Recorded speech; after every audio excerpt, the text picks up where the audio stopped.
गाना। आज 20 सालों बाद रमेश अपनी दुल्हन नैना के साथ अपने गांव के अपने पुराने घर आता है। सभी लोग बहुत खुश थे। रूपा भी अपनी बहू का स्वागत करने में लगी थी। पर ये क्या, रूपा जैसे ही अपनी बहू की आरती उतारने जाती है, अचानक से तेज हवाएं चलने लगती है। घर की लाइट चली जाती है और आरती का थाल का दीपक बुझ जाता है। माँ, ये सब क्या हो रहा है? अचानक से ये मौसम कैसे बदल गया? अरे बेटा, ये गांव है। गांव में अक्सर ऐसा ही होता है। किसी भी वक्त मौसम बदल जाता है और कभी भी लाइट चली जाती है। दीपाली बेटा, किचन से मोमबत्तियां तो ले आ। रूपा के कहने पर दीपाली किचन में मोमबत्ती लेने जाती है। लाइट ना होने की वजह से घर में काफी अंधेरा था, इसलिए दीपाली अपने फोन का टॉर्च ऑन करती है और टॉर्च ऑन करते ही उसे महसूस होता है जैसे कोई उसके सामने से गुजरा हो। मुझे ऐसा क्यों महसूस हुआ कि मैंने अभी यहाँ किसी को देखा? क्या सच में यहाँ कोई था या ये सिर्फ मेरा वहम था? अरे दीपाली बेटा, मिले कि नहीं मोमबत्ती? हाँ माँ, बस अभी लाती हूँ।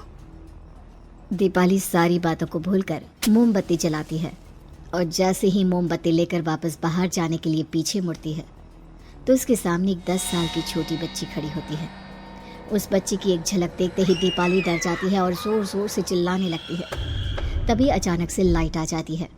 दीपाली की आवाज़ सुनकर शंकर और छोटा भाई पवन उसके पास पहुंचते हैं। क्या हुआ दीपावली बेटा? पापा, मैंने किसी को देखा। दीदी यहाँ पर कोई नहीं है। अंधेरे में वहम हुआ होगा आपको। अब चलो, दरवाजे पर भैया भाभी कब से खड़े हैं। दीपाली भी इसे अपना एक वहम समझकर सबके साथ बाहर चली जाती है, जहां वो लोग अपनी भाभी का स्वागत करते हैं।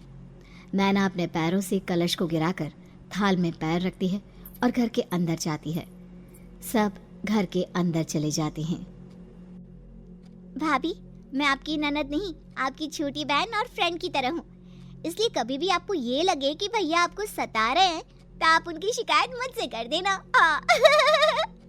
भाभी भैया की शिकायत करे या ना करे, पर मुझसे और माँ से तेरी शिकायत जरूर करेगी। सभी आपस में बैठकर हंसी मजाक कर रहे थे।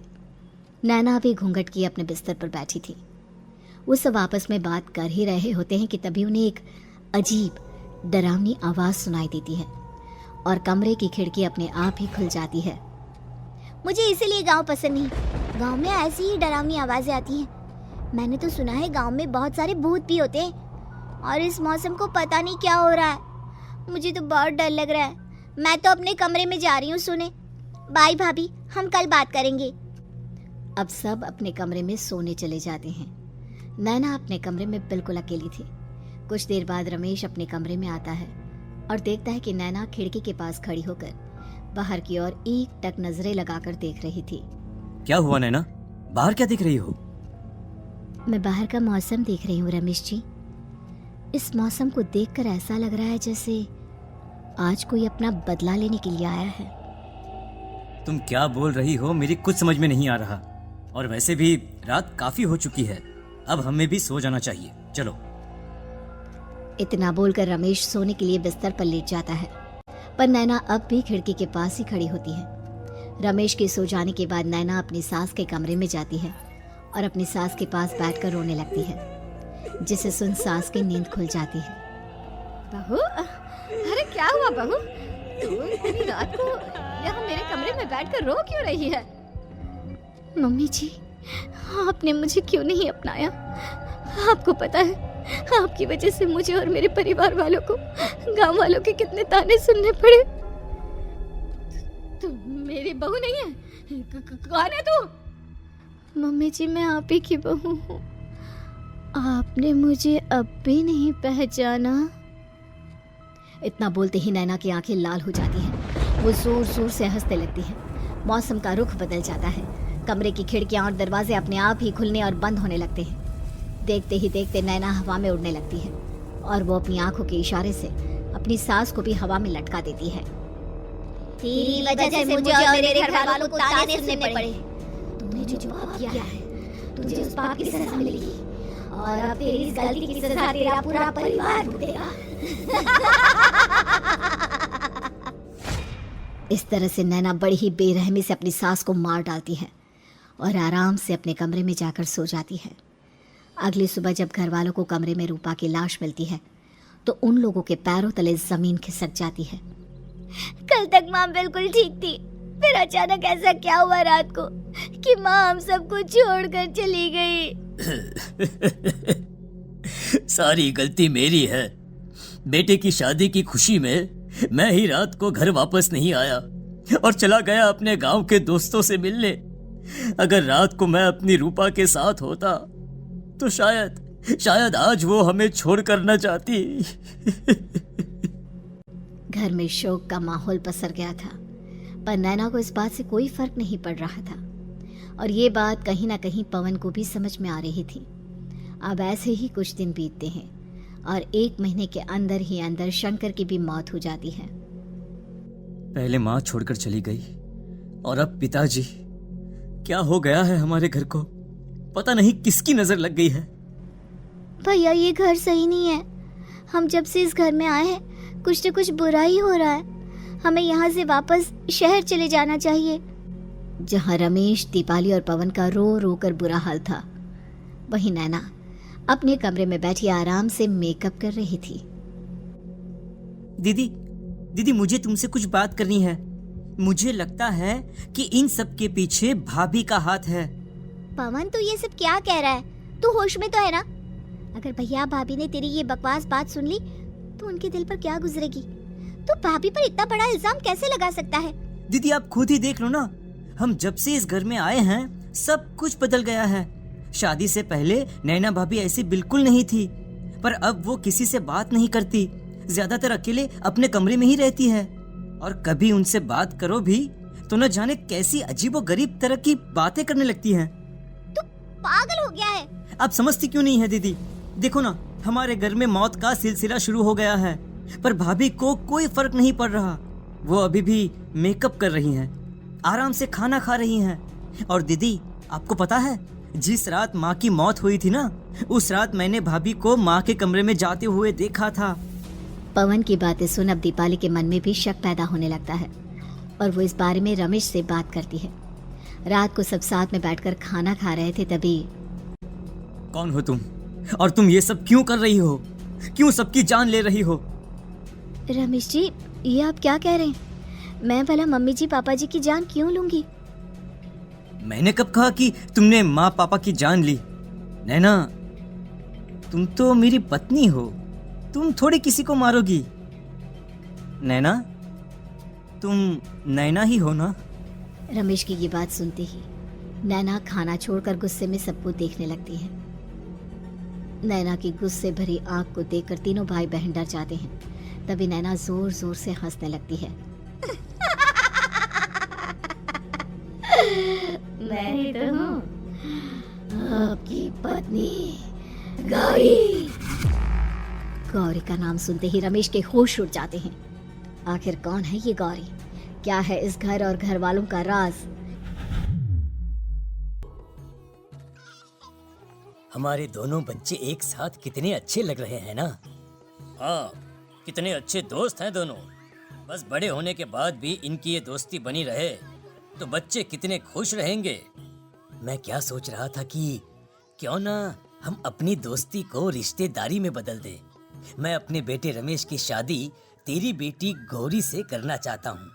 इस तरह हमारे बच्चे भी हमेशा साथ रहेंगे और हमारी दोस्ती भी रिश्तेदारी में बदल जाएगी। शंकर की इस बात से उसके दोस्त को बहुत अच्छा लगता है और वो अपनी बेटी की शादी रमेश से करवाने के लिए तैयार हो जाता है। बहुत जल्द दोनों परिवार मिलकर बचपन में ही रमेश और गौरी की शादी करा देते हैं। अरे शंकर, अपने बच्चों की शादी करवा कर हमने अपनी दोस्ती को रिश्तेदारी में बदल तो लिया, पर मैं चाहता हूँ कि अपनी गौरी का गौना 2 साल बाद करूँ ताकि वो थोड़ी समझदार हो जाए। अरे हाँ दोस्त, बिल्कुल, हमें कोई दिक्कत नहीं है। इसी तरह समय बीतने लगता है। समय के साथ शंकर का कारोबार तरक्की पकड़ लेता है और 2 साल बाद शंकर अपने पूरे परिवार के साथ शहर में शिफ्ट होने की तैयारी कर लेता है। जब यह खबर उसके दोस्त को पता चलती है तो वो शंकर से बात करने उसके घर जाता है। शंकर, 2 साल पूरे हो चुके हैं और अब तू शहर भी जाने वाला है। मैं सोच रहा था कि तेरे शहर जाने से पहले गौरी का गौना कर दूं, ताकि तू अपनी बहू को अपने साथ लेकर जा सके। ये तो कैसी बातें कर रहा है? रिश्तेदारी बराबरी वालों से होती है, और वैसे भी अब मैं, मेरा बेटा या मेरा परिवार कोई भी इस रिश्ते को नहीं मानता। ये तू कैसी बातें कर रहा है दोस्त? जब हमने अपने बच्चों की शादी करवाई थी तब हम दोनों ही एक बराबर थे। पिछले 2 साल में तेरा कारोबार थोड़ा सा अच्छा क्या चल गया तो पुराने रिश्ते ही तोड़ देगा। देख भाई, ऐसा मत कर। अगर तूने मेरी बेटी को अपनी बहू के रूप में नहीं अपनाया तो कोई भी मेरी बच्ची से शादी नहीं करेगा। अरे उसकी जिंदगी बर्बाद हो जाएगी। यार देख, वैसे भी बाल विवाह तो कानून मान्यता नहीं देता, फिर मैं कैसे दे दूं? तू अपनी बेटी के बड़े होने पर उसकी शादी किसी दूसरे लड़के से करवा देना। वैसे भी तब तक ना उसे और ना ही गांव वालों को ये बात याद रहेगी। मेरे बेटे को बख्श दे मेरे भाई। इस तरह से शंकर अपने दोस्त के परिवार और गौरी को गांव वालों के ताने सुनने और जिल्लत से भरी जिंदगी जीने के लिए छोड़ अपने परिवार वालों के साथ शहर चला जाता है। अरे इनकी गौरी में ही कोई दोष होगा, तभी तो लड़के वालों ने इनकी बेटी को अपनी बहू के रूप में नहीं अपनाया और उसको यहाँ छोड़कर शहर चले गए। अब कौन थामेगा ऐसी लड़की का हाथ?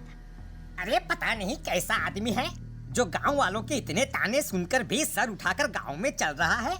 अरे अगर मेरी बेटी के साथ ऐसा हुआ होता ना तो मैं तो शर्म के मारे मर ही जाता। हाँ, दिन रात लोगों की नजरों में अपने लिए ग्रहण देख और सबके ताने सुन सुन अब गौरी के पिता हिम्मत हारने लगते हैं और एक रात गौरी के माता पिता खुदकुशी कर लेते हैं। ये सदमा गौरी भी सहन नहीं कर पाती और उसकी भी मृत्यु हो जाती है। तुम्हारे परिवार की वजह से हम लोगों ने अपनी इज्जत और जान गंवाई। इसका बदला तो तुम्हें चुकाना पड़ेगा, वो भी अपनी जान देकर। हंसते हुए अब नैना हवा में उड़ने लगती है। नैना अब पूरी तरह से बदल चुकी थी। गौरी की आत्मा उसके शरीर पर हावी हो चुकी थी। उसकी आंखें सफेद, पैर उल्टे, चेहरा काला और बाल बिखर गए थे। अब गौरी अपनी शैतानी शक्तियों से घर के हर कोने को अपने काबू में कर लेती है और सीधी दीवार पर जाकर चिपक जाती है। मुझे अपना बदला चाहिए। बदला लूंगी मैं तुम सबको खत्म कर दूंगी। गौरी इतनी तेज चिल्ला रही होती है कि उसकी आवाज से घर के सारे कांच टूट जाते हैं। सामान इधर उधर गिरने लगता है और ये सब देखकर तीनों भाई बहन के होश उड़ जाते हैं। बचाओ, भागो भागो। उन तीनों को अपनी जान बचाने के लिए यहाँ से वहाँ भागता देख गौरी जोर जोर से हंसने लगती है। तभी दीपाली घर से बाहर निकलने लगती है, जिसे देख गौरी गुस्से में अपनी शक्तियों से तुरंत घर का दरवाजा बंद कर दीपाली को हवा में उड़ा देती है। बाहर भागी थी, मुझसे बचकर भागना चाहती है? कोई नहीं बचेगा, आज तुम सब मरने वाले हो। अचानक घर में भूतिया आवाजें गूंजने लगती है, तेज हवाएं चलने लगती हैं।